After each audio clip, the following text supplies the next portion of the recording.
Movie की शुरुआत होती है और हम इवन नाम के एक कैरेक्टर को देखते हैं जो कि अपनी बूढ़ी माँ के पास बैठकर उनसे कुछ बातें कर रहा था। इवन की मॉम कैंसर की बीमारी से सफर कर रही होती है और फिलहाल इस टाइम पर वो अपने बेटे से कुछ आखिरी शब्द कहती है और उसके बाद में उनकी मौत हो जाती है। अब अगले दिन हम देखते हैं कि मॉम के फ्यूनरल के बाद इवन बार में बैठकर अपने दोस्त टॉमी के साथ शराब पीकर अपने गम को बुलाने की कोशिश कर रहा था। फिलहाल जिस बार में इवन बैठकर शराब पी रहा है उस बार में वो शेफ का काम भी करता है। टॉमी और इवन शराब पीते हुए मॉम की याद में कुछ बातें करते हैं और फिर टॉमी उठकर कहीं जाने लगता है। इवन चलते हुए बार के एक शराबी से जाकर टकरा जाता है जिसकी वजह से वो शराबी इवन पर गुस्सा करने लगता है। हालांकि इवन ने उससे सॉरी भी कहा होता है मगर वो शराबी बेफिजूली लड़ाई करने में इंटरेस्ट दिखा रहा था और इवन से वो झगड़ा करने लगता है। अब फिर बीच बचाव के लिए टॉमी भी वहां पर आ जाता है मगर वो आदमी बियर की बोतल से उस पर हमला करने की कोशिश करता है जब टॉमी का ध्यान वहां पर नहीं होता, मगर इवन उसको देख लेता है और उसे रोकते हुए उस आदमी को इतने पंचेस मारता है कि उसके दांत भी टूट जाते हैं। फिर हम ये देखते हैं कि इवन टॉमी के साथ में बार के बाहर खड़ा होता है और फिर इवन का दोस्त माइक जो कि बार में ही काम करता है इवन के पास आइस पैकेट लेकर आता है ताकि वो लड़ाई में लगी चोट को सेक सके।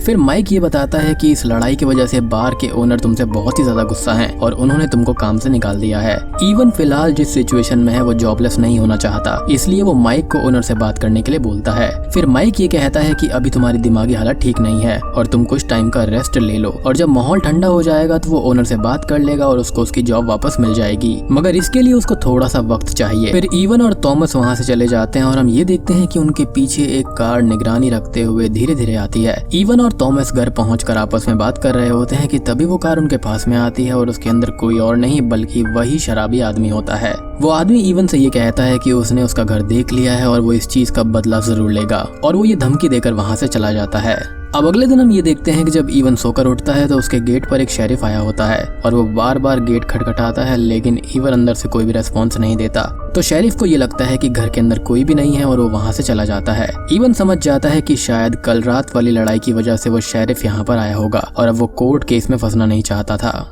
इवन अब जल्दी से रेडी होता है और एक एजेंट को फोन करके ये कहता है कि मुझे कहीं की भी फ्लाइट दे दो जहां पर मैं घूमने जा सकता हूं और इस तरह इवन कैलिफोर्निया से भागकर इटली चला जाता है। फिर इवन इटली में थोड़ा इधर उधर घूमकर टाइम पास करता है और शाम को जब वो एक हॉस्टल में स्टे करता है तो वहां पर उसको दो लड़के मिलते हैं जिनके नाम होते हैं सैम और थॉमस। दोनों ही मस्तीखोर लड़के होते हैं और हॉस्टल में इवन की उनसे अच्छी खासी जान पहचान हो जाती है। वो दोनों इवन को कहते हैं कि कल वो कोस्टल एरिया में घूमने जा रहे हैं और वो इवन को भी साथ चलने के लिए बोलते हैं। फिर अगले दिन हम ये देखते हैं कि इवन उन लड़कों के साथ में बियर और गांजा पीते हुए अपनी डेस्टिनेशन पर पहुंच जाता है। वहां पहुंचते ही इवन को एक रेड ड्रेस में एक बहुत ही खूबसूरत सी लड़की दिखाई देती है जिसको वो देखता ही रह जाता है। फिर जब वो अपने दोस्तों के साथ में रेस्टोरेंट में ड्रिंक ले रहा होता है तो उसे वो लड़की वहाँ पर दोबारा दिखती है और इस बार वो उसको अप्रोच करने के लिए चला जाता है। लड़की का नाम यहाँ पर लुइस होता है और वो इवन से बात करने के दौरान डायरेक्ट पॉइंट पर आ जाती है और इवन को ये लगने लगता है कि वो कोई हुकर है यानी कि प्रोस्टिट्यूट है, मगर इवन उसे पहली नजर में ही देखकर पसंद करने लगता है और इसलिए वो उसको एक डिनर विद वाइन के लिए पूछता है और लुइस हंसते हुए ऑफर को रिफ्यूज कर देती है और वहाँ से चली जाती है।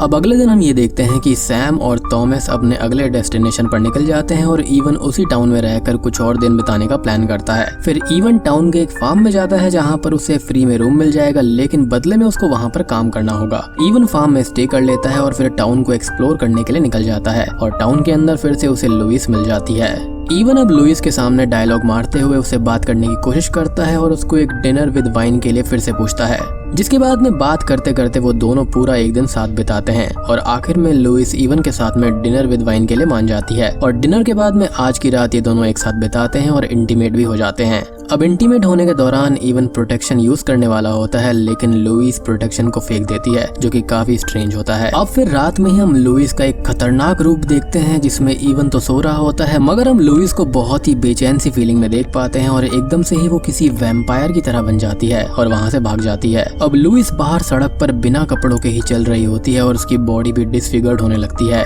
फिर हम इवन को देखते हैं जो कि सुबह उठता है और लुइस के बगल में ना होने पर उसे थोड़ा सा अजीब लगता है। अगले दिन इवन टाउन को को फिर से एक्सप्लोर करता है और उसे एक शॉप पर लुइस दोबारा मिल जाती है। इवन उससे जाकर बात करता है और एक अच्छी अंडरस्टैंडिंग होने के बाद में लुइस उसे अपने घर पर डिनर के लिए इनवाइट करती है। अब यहाँ पर डिनर बनाते वक्त हम ये देखते हैं कि लुइस नोटिस करती है कि उसकी बॉडी में कुछ चेंजेस हो रहे हैं और वो इवन को कहती है कि तुम थोड़ी देर खाने को देख लो, तब तक मैं फ्रेश होकर आती हूँ। लुइस वॉशरूम में जाती है और एक इंजेक्शन निकालती है अपने शरीर में इंजेक्ट करने के लिए और तभी उसकी बॉडी में बहुत तेजी से चेंजेस होने लगते हैं और वो किसी वैम्पायर या फिर वेयरवुल्फ जैसी दिखने लगती है। मगर इंजेक्शन लेने के कुछ ही देर के बाद में वो एकदम नॉर्मल हो जाती है और फ्रेश होकर नीचे आ जाती है, यानी कि ये सम काइंड ऑफ एंटीडोट होगा। फिर वो दोनों साथ में बैठकर डिनर करते हैं और ज्यादा कुछ यहाँ पर नहीं होता। अब यहाँ पर ध्यान देने वाली बात यह है कि लुइस यहाँ पर जो कुछ भी है या फिर वो जिस चीज में ट्रांसफॉर्म हो रही है उसकी टाइमिंग पर लुइस का कोई भी कंट्रोल नहीं है और यहाँ पर ट्रांसफॉर्मेशन से बचने के लिए उसके पास में उसका खुद का बनाया हुआ एक एंटीडोट इंजेक्शन भी है।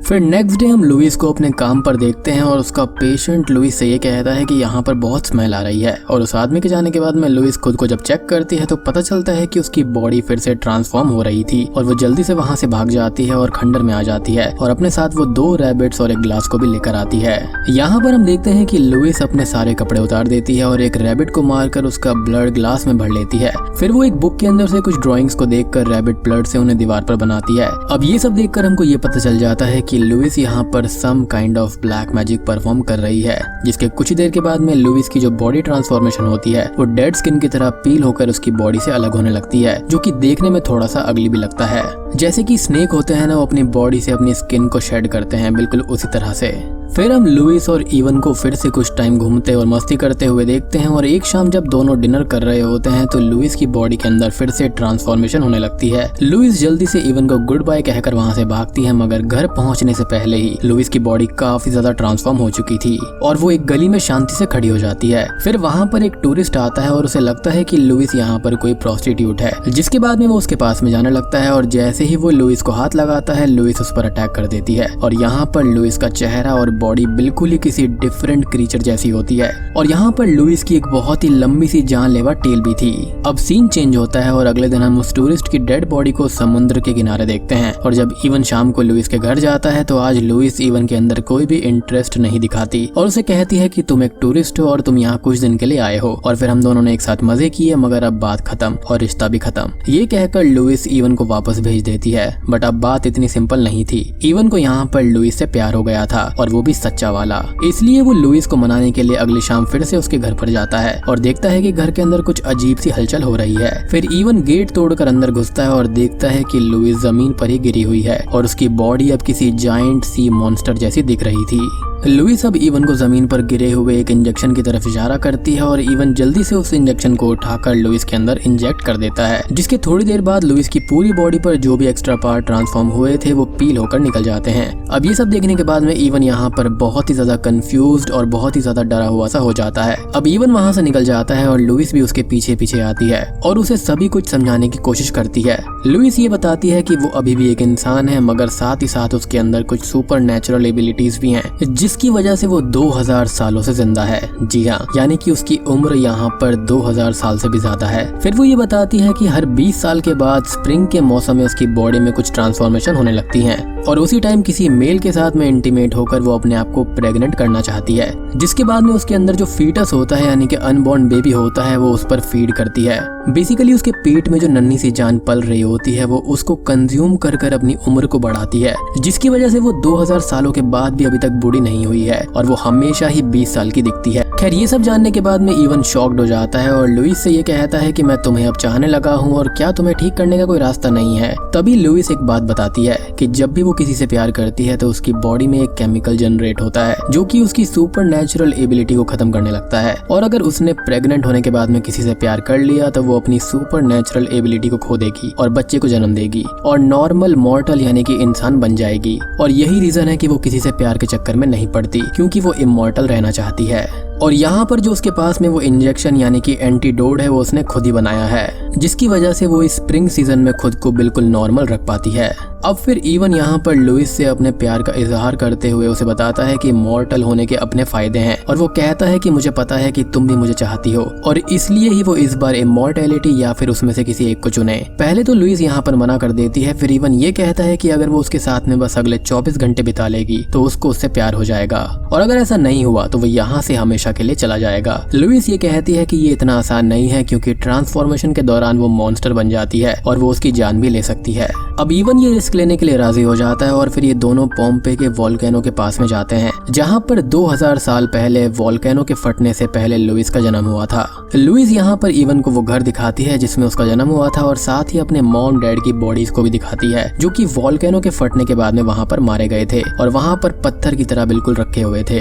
अब ये दोनों रात भर अच्छी अच्छी प्यारी बातें करते हैं और इवन लुइस को बार बार अपने प्यार का एहसास दिलाता रहता है ताकि ट्रांसफॉर्मेशन के वक्त लुइस उसको चुने ना कि इमॉर्टैलिटी को। और फाइनली जब सुबह का वक्त आता है तो इवन लुइस के ट्रांसफॉर्मेशन को ना देखकर बस आसमान की ओर देखता रहता है और लुइस से बात करता रहता है। इसी बीच में लुइस काफी बार ट्रांसफॉर्म होने भी लगती है और खुद को इंजेक्शन लगाती है और फिर नॉर्मल हो जाती है। यहाँ पर उसके पास में एक आखिरी इंजेक्शन बचा था जिसके बाद में वो खुद को संभालती है। खैर अब हम लुइस के ट्रांसफॉर्मेशन के दौरान होने वाली आवाज को सुनते हैं और जब वो आवाज बंद होती है तो हम देखते हैं कि लुइस अभी भी नॉर्मल इंसान है और यहाँ पर इवन बार बार उसको मनाता रहता है कि वो ट्रांसफॉर्म ना हो और उसको चुने, जिसके बाद में हमको ये पता चलता है कि लुइस ने इस बार मॉर्टल बनने का फैसला कर लिया है। जिसके बाद में इवन और लुइस एक दूसरे को स्माइल देते हैं और काफी खुश होते हैं। जिसके बाद में हम पीछे बैकग्राउंड में एक वोल्केनो को इरप्ट होता हुआ भी देख पाते हैं जो कि हमको ये दर्शाता है कि जब लुइस यहाँ पर पैदा हुई थी, जब वोल्केनो फटा था, तो यहाँ पर अब फिर से लुइस का एज अ मॉर्टल फिर से जन्म हुआ है।